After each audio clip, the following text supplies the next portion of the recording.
യേശുവേ നിൻ കരുതൽ ആശ്ചര്യം മഹാത്ഭുതം. പൊന്നേശുവേ നിൻ കരുതൽ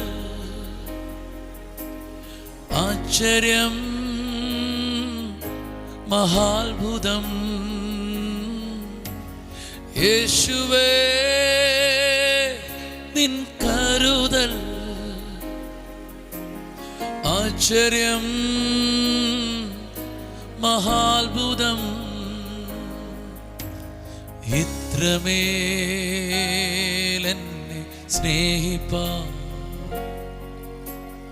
ഇത്രമേലെന്നെ മാനിപ്പാൻ, ഇത്രമേലെന്നെ സ്നേഹിപ്പാൻ, ഇത്രമേലെന്നെ മാനിപ്പാൻ. യേശുവേ നിൻ കരുതൽ ആശ്ചര്യം മഹാത്ഭുതം. എന്നേശുവേ നിൻ കരുതൽ ആശ്ചര്യം മഹാത്ഭുതം.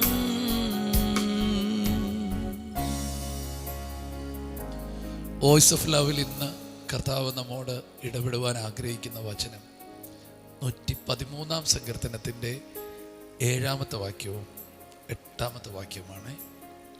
അവൻ എളിയവനെ പൊടിയിൽ നിന്ന് എഴുന്നേൽപ്പിക്കുകയും ദരിദ്രനെ കുപ്പയിൽ നിന്ന് ഉയർത്തുകയും ചെയ്തു. പ്രഭുക്കന്മാരോട് കൂടെ തൻ്റെ ജനത്തിൻ്റെ പ്രഭുക്കന്മാരോട് കൂടെ തന്നെ ഇരുത്തുന്നു. എത്രയോ പേരെ കൈപിടിച്ച നിലനിർത്തിയ ഉറപ്പിച്ചൊരു വചനമാണ് ഈ വചനമൊക്കെ. കാണുമ്പോൾ അതിലൂടെ എനിക്ക് എന്നെയും കാണാൻ പറ്റുന്നുണ്ട്. ആമേൻ. എളിയവർ, ദരിദ്രർ, അങ്ങനെയുള്ളവരൊന്നും ആർക്കും കൈപിടിക്കാൻ വലിയ താല്പര്യമൊന്നുമില്ല. അവരൊക്കെ വോട്ട് വാങ്ങാണ്. പക്ഷേ എളിയവർ, ദരിദ്രർ, അനാഥർ, പീഡിതർ, തകർന്നവർ, നുറുങ്ങിയവർ, അവർക്കെല്ലാം അത്ഭുതമായി നിൽക്കുന്ന, അവരെ കൈപിടിച്ച് ഉയർത്താൻ നിൽക്കുന്ന ഒരു ദൈവമുണ്ട്. അവൻ്റെ പേര് യേശു എന്നാണ്. ആമേൻ. നിങ്ങൾ ഈ കൂട്ടത്തിൽപ്പെട്ട ആരെങ്കിലും ആണോ? എളിയവർ, ദരിദ്രർ, തകർന്നവർ, സമൂഹത്തിൽ ഒറ്റപ്പെട്ടവർ, പാപികൾ, അശുദ്ധർ, നീതി നിഷേധിക്കപ്പെട്ടവർ, അനാഥർ ഒക്കെയാണോ? നിങ്ങൾക്ക് വേണ്ടി ഒരു ദൈവമുണ്ട്. ആമേൻ. ഈ വചനം എന്നെ ഒത്തിരി ആശ്വസിപ്പിച്ച വചനമാണ്. എന്താ ഈ ദൈവം എളിയവർക്ക് വേണ്ടി ചെയ്യുന്നത്? അവരെ പൊടിയിൽ നിന്ന് എഴുന്നേൽപ്പിക്കും. ദരിദ്രർക്ക് വേണ്ടി എന്താ അവൻ ചെയ്യുന്നത്? അവരെ കുപ്പയിൽ നിന്ന് ഉയർത്തും. എന്നിട്ട് എന്ത് ചെയ്യും? അവരെ പ്രഭുക്കന്മാരോട് കൂടെ, ജനത്തിൻ്റെ പ്രഭുക്കന്മാരോട് കൂടെ തന്നെ ഇരുത്തും. വേദപുസ്തകത്തിന് തുടക്കം മുതൽ ശ്രദ്ധിച്ചാൽ ഇങ്ങനെ കാണാൻ പറ്റും. എളിയവരെയും ദരിദ്രരെയൊക്കെ ഉയർത്തിയൊരു ദൈവം. ഒരു വ്യക്തിയുടെ ചരിത്രം മാത്രം പറയാൻ പറ്റില്ല, എല്ലാവരുടെയും ചരിത്രം അങ്ങനെ. അതിനകത്ത് മൊർദെഖായി എന്ന് പറയുന്നൊരു വ്യക്തിയെ പറയാതിരിക്കാൻ പറ്റില്ല. ആമേൻ. അവൻ എളിയവനായിരുന്നു, ദരിദ്രനായിരുന്നു, പക്ഷെ അവൻ്റെ അകത്ത് വലിയവനായ ദൈവം ഉണ്ടായിരുന്നു. കണ്ണടച്ച് തുറക്കുന്ന വേഗതയിൽ അവൻ്റെ ജീവിതം മാറി, ചരിത്രം മാറി. അവൻ രാജകൊട്ടാരത്തിൽ പ്രഥമനായി മാറ്റപ്പെട്ടു. ആമേൻ. പ്രഭുക്കന്മാരുടെ കൂടെ ദൈവം അനിരുത്തി, ജനത്തിൻ്റെ പ്രഭുക്കന്മാരുടെ കൂടെ ദൈവം അനിരുത്തി. ഞാനിത് പറയുമ്പോൾ എനിക്ക് ഈ വചനം ഇന്ന് ഇവിടെ പങ്കുവെക്കുവാൻ പരിശുദ്ധാത്മാ ബോധ്യം തരുമ്പോൾ എനിക്കൊരു കാര്യം മനസ്സിലാവുന്നു. നിങ്ങൾക്ക് അർഹിക്കാത്ത പലതും ദൈവം തന്ന് നിങ്ങളെ ഓണർ ചെയ്യും. ആമേൻ. നിങ്ങൾക്ക് ചിന്തിക്കാൻ കഴിയാത്ത പല ഇരിപ്പിടങ്ങൾ നിങ്ങൾക്കായി മാറ്റിയിട്ട് തരും. Praise God.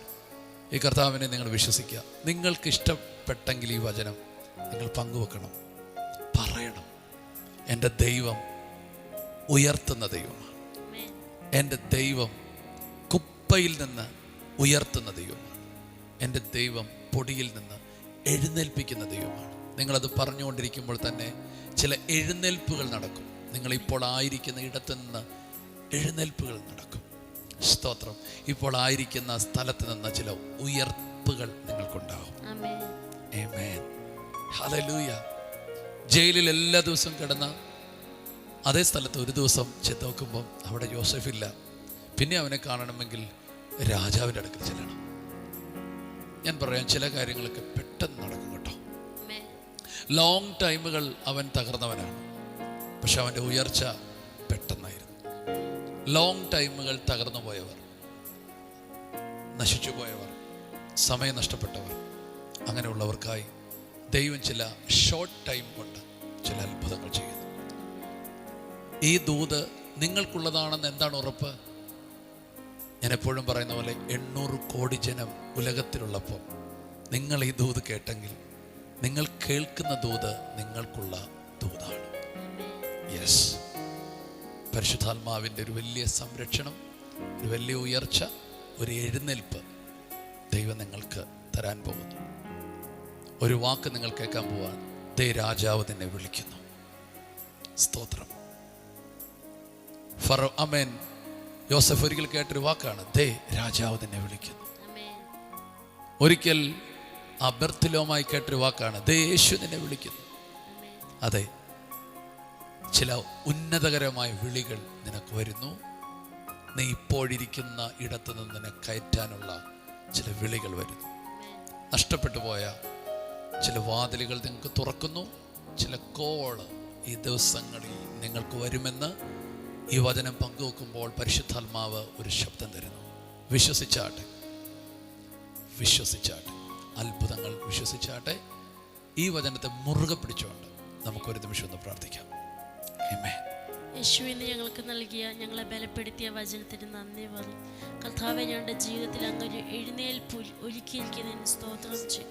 ഒരു ഉയർപ്പ് ഒരുക്കിയിരിക്കുന്നതിന് സ്തോത്രം ചെയ്യുന്ന കർത്താവെ, എളിയവനെയും ദരിദ്രരെയും, കർത്താവെ, അഗതികളെയും എല്ലാം, കർത്താവെ, അനാഥരെ, വിധവമാരെ എല്ലാം അങ്ങ് കരുതുന്ന ദൈവമായ സ്തോത്രം ചെയ്യുന്ന പിതാവെ, കർത്താവെ, ഞങ്ങളെ എഴുന്നേൽപ്പിച്ച് പ്രഭുക്കന്മാരോട് കൂടെ ഇരുത്തി കർത്താവെ, ഞങ്ങളെ കർത്താവെ വാഴുന്നവരാക്കി അങ്ങ് മാറ്റുന്നതിന് സ്തോത്രം ചെയ്യുന്ന പിതാവ്, ഈ വചനം കേൾക്കുന്ന ഓരോ വ്യക്തിയെയും അനുഗ്രഹിക്കുന്നു. അവരുടെ ജീവിതത്തിലേക്ക് ഞങ്ങൾ എഴുന്നേൽപ്പിനെ, ഒരു ഉയർപ്പിനെ ഞങ്ങൾ പ്രവചിക്കുന്നു. യേശുവിൻ്റെ നാമത്തിൽ ഇന്നത്തെ ദിവസത്തെ അനുഗ്രഹിച്ച് പ്രാർത്ഥിക്കുന്നു. യേശുവിൻ്റെ നാമത്തിൽ തന്നെ ആമേൻ. ഇന്നത്തെ ദിവസത്തെ ദൈവം നിങ്ങൾക്ക് അനുഗ്രഹിച്ചു തരുന്നു. ഇത് നിങ്ങൾ ചെയ്യുന്ന കാര്യങ്ങൾക്കെല്ലാം ദൈവത്തിൻ്റെ ഒരു വലിയ സംരക്ഷണം ഉണ്ടായിരിക്കും. ഒരു ഉയർച്ച ഉണ്ടാകും, ഒരു എഴുന്നേൽപ്പുണ്ടാകും, ചില ഉന്നതകരമായ വഴികൾ നിങ്ങൾക്കുണ്ടായിരിക്കും. കർത്താവിൻ്റെ ഫേവർ നിങ്ങൾ അനുഭവിക്കും. God bless you. കർത്താവെ, ജനത്തെ അനുഗ്രഹിച്ച് ജനത്തെ ബലപ്പെടുത്തുന്നു, എല്ലാ നന്മകളാലും നിറയ്ക്കുന്നു. വലിയ ബ്ലെസ്സിങ്ങും വലിയ ഉയർച്ചകളും ഉണ്ടാകട്ടെ. ഇന്നത്തെ ദിവസത്തെ അനുഗ്രഹിച്ചു കൊടുക്കുന്നു. ഞങ്ങൾ കുടുംബമായി അനുഗ്രഹിക്കുന്നു യേശുവിൻ നാമത്തിൽ തന്നെ. ആമേൻ. സന്തോഷത്തോടെ ഇന്നത്തെ ദൈവം ഏൽപ്പിച്ച കാര്യങ്ങൾ ചെയ്യുക. ദീർഘായുസ്സവും ആരോഗ്യവും ദൈവം തരുന്നു.